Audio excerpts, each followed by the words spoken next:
Divante presents eCommerce Talks, where industry experts share their insights about the ever-changing world of e-commerce. Today we'll be talking with ex-VP of Markets at Zalando and founder of Digital Spike, Dr. Felix Kreyer. This time we have a really special guest, Felix Kreyer. Felix, thank you for having me here. Thank you, good to be here.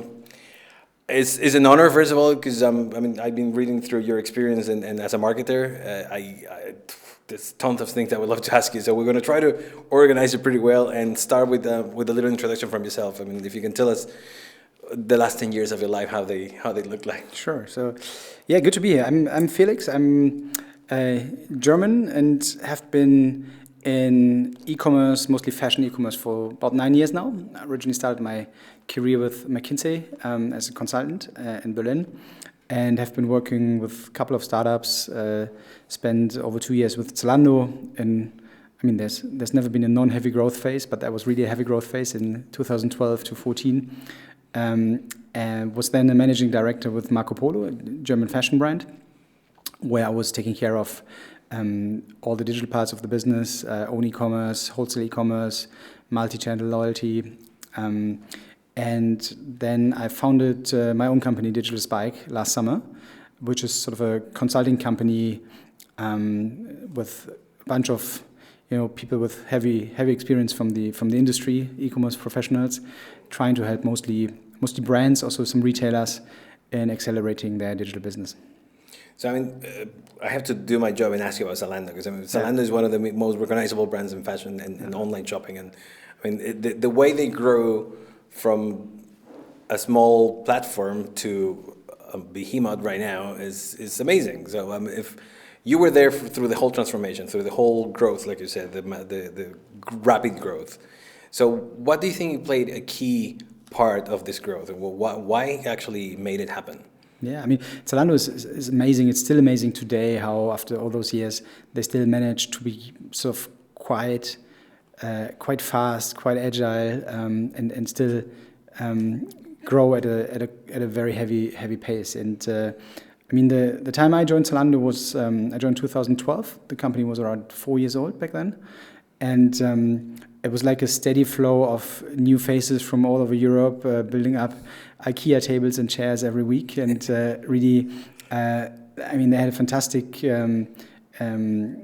track really of hiring talent and good people into the company. I think it was also back then one of the first companies where you could actually work and live in Berlin without speaking a word of German. That's which is great, really international.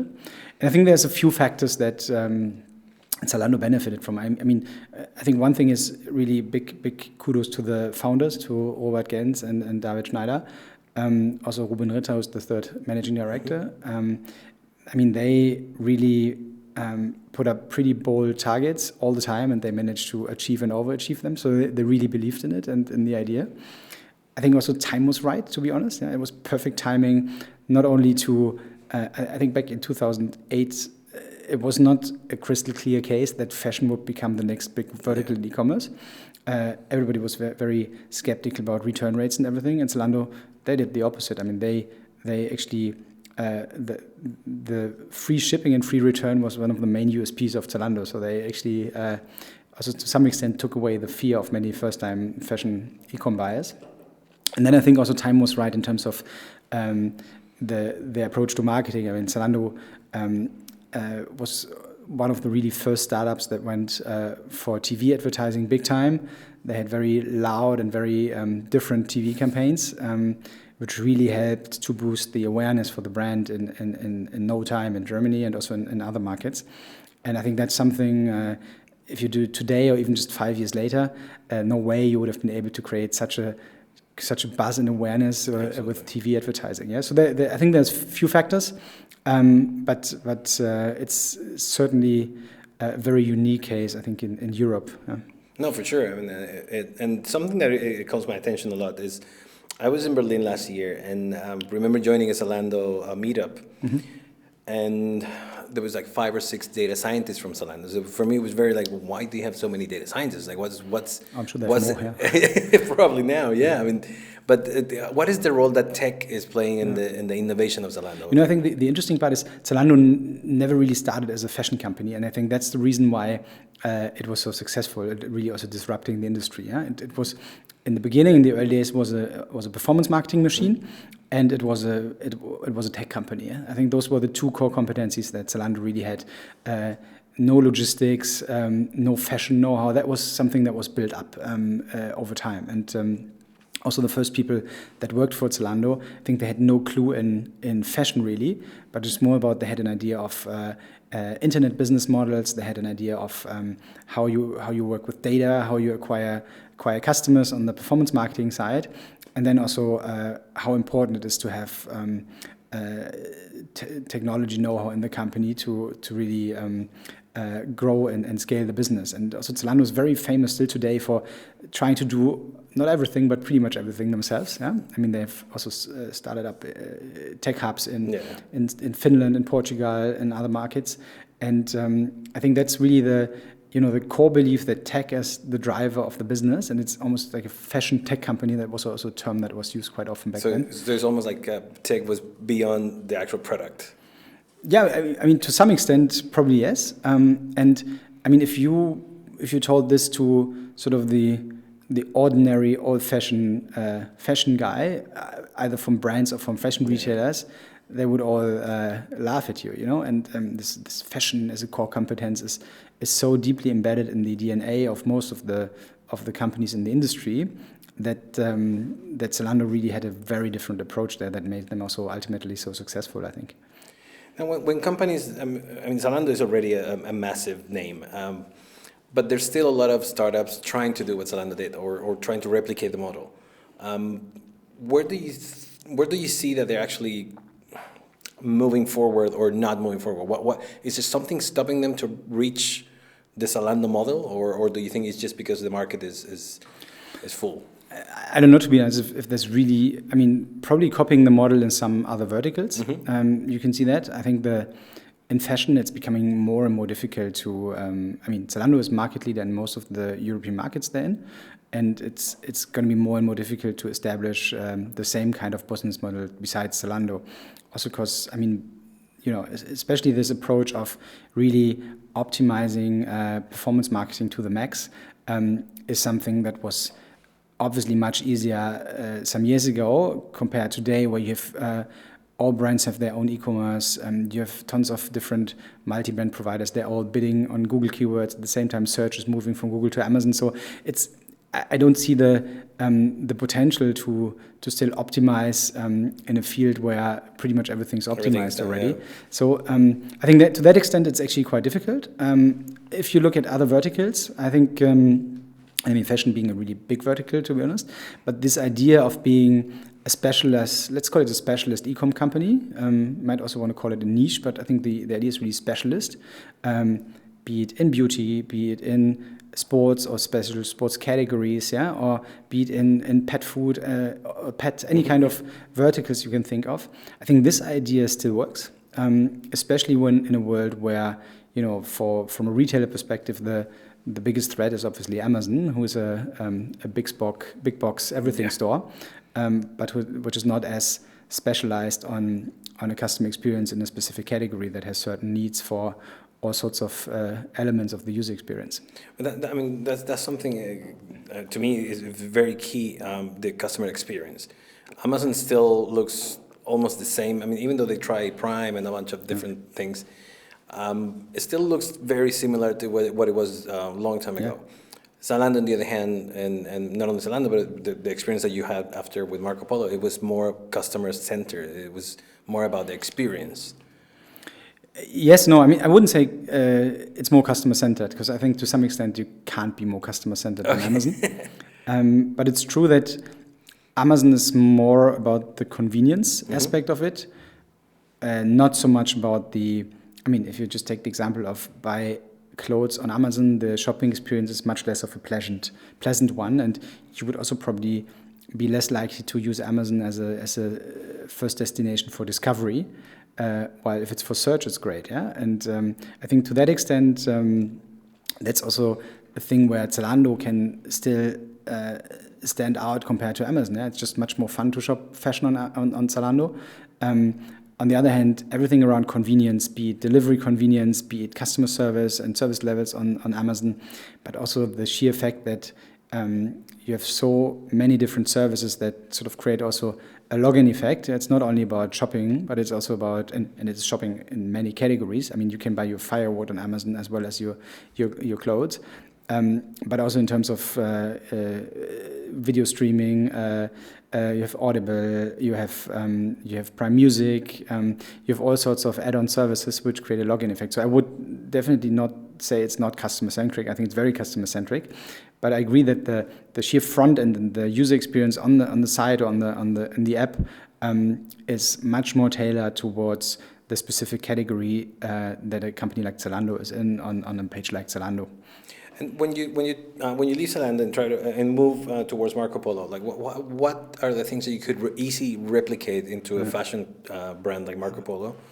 It's obviously a completely different world. I mean, on the one hand, it's a brand versus retailer or marketplace, but more importantly, it's also it's old economy versus new economy to some extent. Yeah, and I mean, I think the good thing about brands as opposed to retailers, I think if you're a retailer today with a history and a legacy, and you've been out there 20, 30 years ago, most of them are really having a really bad time and really hard time also finding their USP today and just finding any aspect and any argument why a customer should buy from them instead of Amazon, Zalando, and the other pure players. I think if you look at brands, it's a different story. I mean, brands still have a product; it's their product. Nobody else has the product. It's a brand heritage.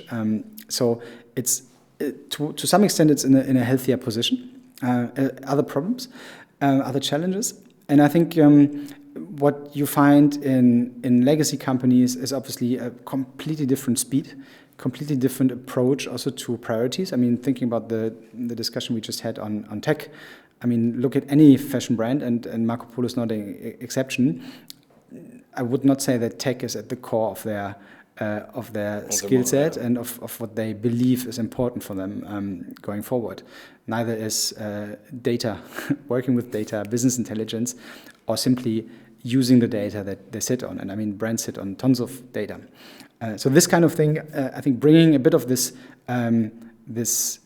also perspective from a pure play company like Zalando is super helpful for all economy companies, and also having people, and I'm not only talking about myself, it's also on every level, having people on board that have experienced the speed and the agility and the approach of young startup pure play companies, and then also to some extent creating a bit of uproar in the organization and make sure that the established companies also get a feel of what the speed is out there and to what extent they need to change. I think that's very helpful. Now, you accumulated a lot of experiences from Zalando, from Marco Polo, and from all your previous jobs as well. When you bring this to Digital Spike, when you create this company and try to, I mean, I like to call it a full stack consulting services because you're covering everything. But like how do you approach or companies, or also what kind of problems or what kind of consulting companies are needing nowadays? I mean, what do you see companies asking for? So when you say covering everything, it's probably true to the extent that I've been a very much of a generalist management person all the last years. But there's quite a few areas where I also say this is something where there's much better consultancies out there, which I would not cover. And what I'm trying, my approach to market is trying to, obviously on the one hand to just bring really hands-on experience from the field to the companies, where you say, hey, we're not born as consultants, but we have all done it ourselves, and we've been there, and we know the issues, we know also, sometimes we know how to solve them because we have made all the mistakes that you can possibly make. There's something a much better learning experience than saying, "Okay, we have all done it and we're all perfect." I'll save you time and money. Yeah. Yeah, it saves a lot of time and money, and then I think the challenge is I work with quite a few companies also that have been around before the internet and before e-commerce was a topic, and it's very important to have those two perspectives. On the one hand, to understand their specific challenges, which are much different from a challenge that a pure play company or startup has. But at the same time, also be very honest with them, tell them, look, we understand this perspective, and that's why we might have to find sort of different approaches. But the goal and the way of doing things, in the end, is pretty much the same. Because if you don't go with the speed of the market, then the others will eat you. Yeah? So I think it's very helpful to have those two perspectives on most of those companies, because they are struggling with. I mean, some of them might not be doing very well. I'm working with retailers and brands who, have still a big portfolio of bricks and mortar stores, which is quite a burden these days because they have to pay rent, and many of them are losing footfall and also losing money. You have really legacy IT architectures where, sometimes even without a person that it really has the overview and is driving the technology as a business driver rather than a support function. And then telling these companies you have to be there where Zalando or others are, while today you're here, is obviously not very helpful. So you have to find ways with them to solve it and to make progress. Despite and given their current state and setup. How you do that? Because I can imagine most companies will come and say, like, we want to be the next Zalando, or we want to be the next. What sort of plan will you set in place, or what would be the first step that you recommend to companies to, like, look, before you go global, before you go big, start by doing this? Yeah, I mean, it's a good question. I think, and again, the companies that want to be the next Zalando, I would probably have a hard time helping them achieve their target, to be very honest. And I'm also wondering if that's always the best target for them. I think if we take a brand as an example, the most important question to me is always, what's your USP as a brand? Why has the world been waiting for you, or why can't the world do without you, or the customers do without you? And I have the experience that many companies already struggle answering this question. I mean, there's obviously an idea and there's a heritage and something around it, but really if the internet does one thing, then I think it creates massive amounts of transparency. And while maybe 10, 20 years ago, let's say in fashion, for example, it was easy to say, okay, we have a pretty commodity product. We put a logo on it, a label, and then we do a bit of marketing around it. That usually would do the job, at least for some time. Yeah? I think now it's impossible to stick out if you just do a commodity job on anything. You have to be special, and you have to stand for something, and you really have to not only have a message, but also a product that stands out. And this, I think, is the first question before you even start thinking about technology know-how, about digital sales channels, whatever the specific question is. Yeah? And once you work on this with a company, then I think it gets much easier also to solve all the different steps that you need to solve on the way to, whatever the target is, maximizing revenue or optimizing profit. Then you can start thinking about what are the right sales channels for you as a brand.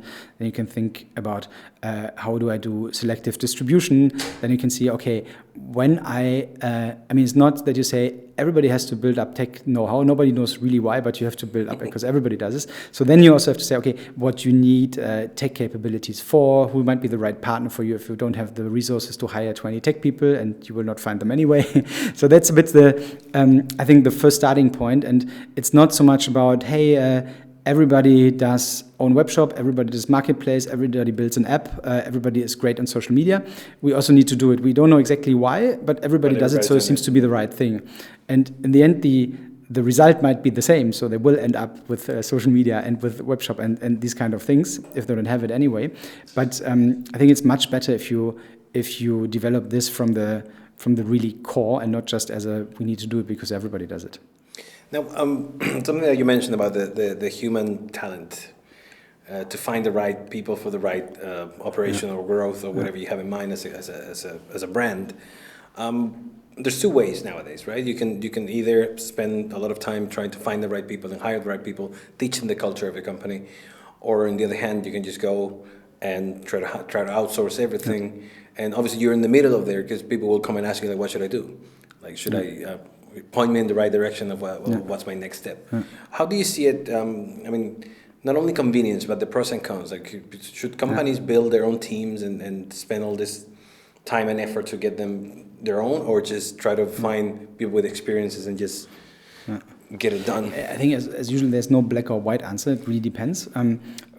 I think, I mean, what I observe is, let's say, lesser skills are in an organization in the required areas, the more difficult is it for companies to find the right partners also. Because it does not help if you have 5 different external partners or a team of 20 freelancers if you have no one in the company who actually knows, what is the right people and what do I really want them to solve. I mean, also an agency or freelancer is just as good as he has a clear understanding of objective and what needs to be done. Yeah?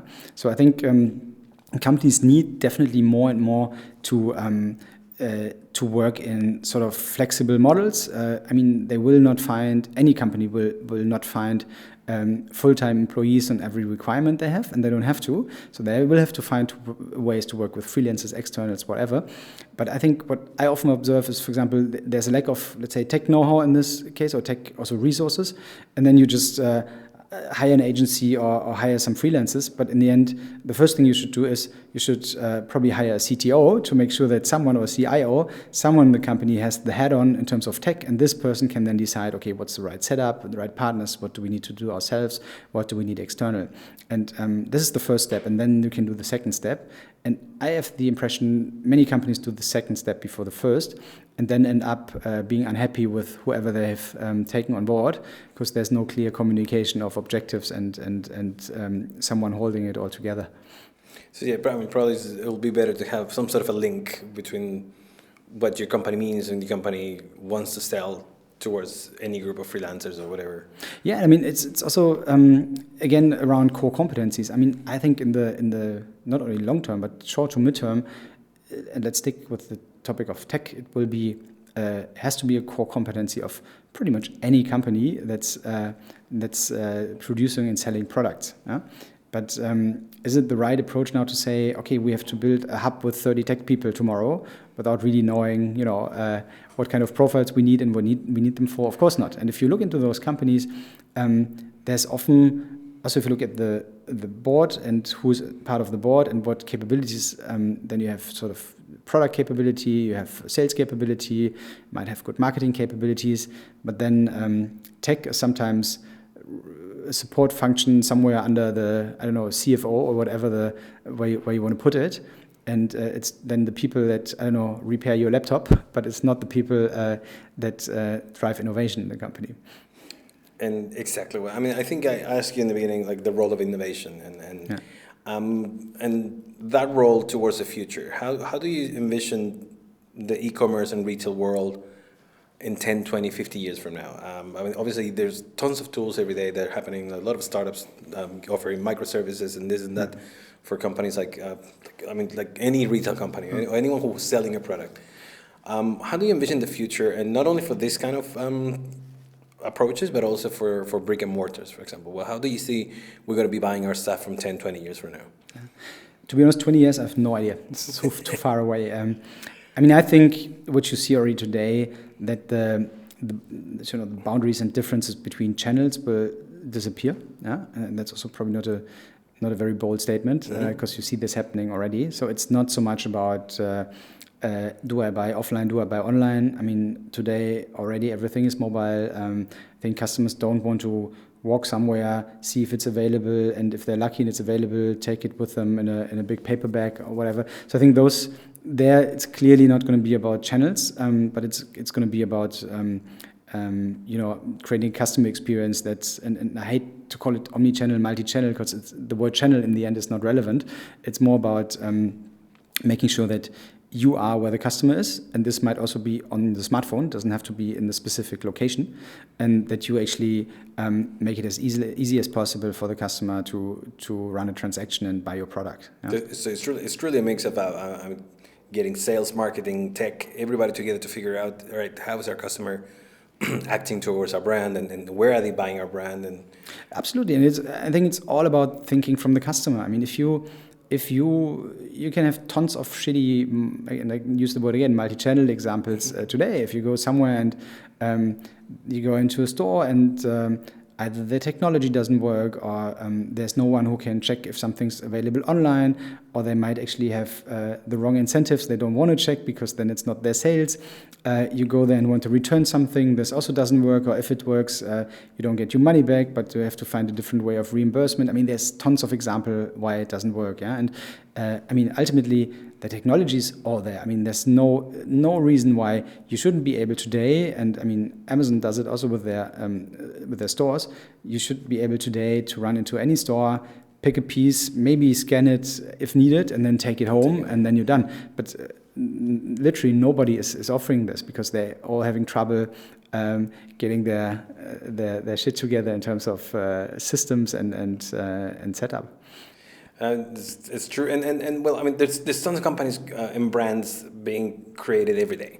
I mean, that's not going to stop. I mean, even though there might be big players that took over already the market, but with the creation of new brands and all these new startups coming up with new things, if you have to recommend them something, what will be the first step? What do they need to do first before they move into putting anything out? I mean, I know you talk about the niche and you talk about the certain things, but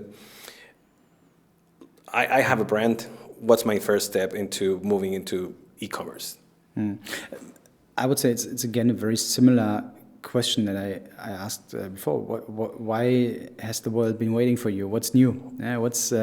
If you're really honest, and being honest also means if you listen to your consumer, and that sometimes can be very painful, ask the consumer and find out if it's really the right, and it can be any sort of product.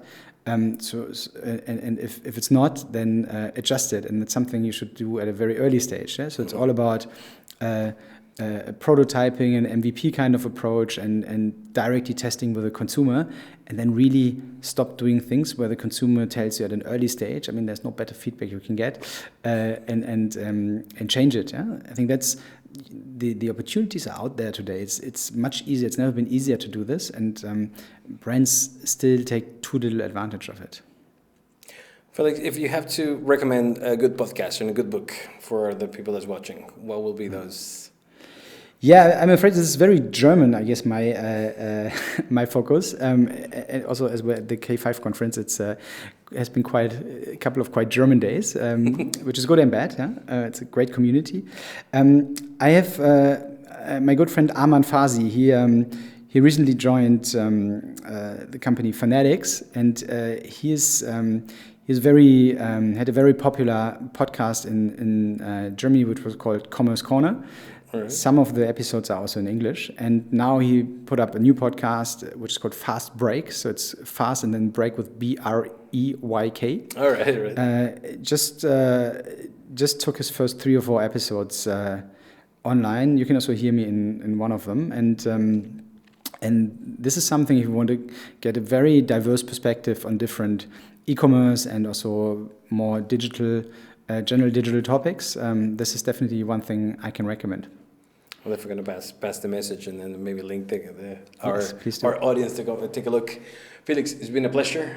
Thank you for being here. We definitely learned a lot from your experience, and I hope people back at home they also did. And thank you. We hope to have you again in the show in the near future. Thank you very much. Thank you so much.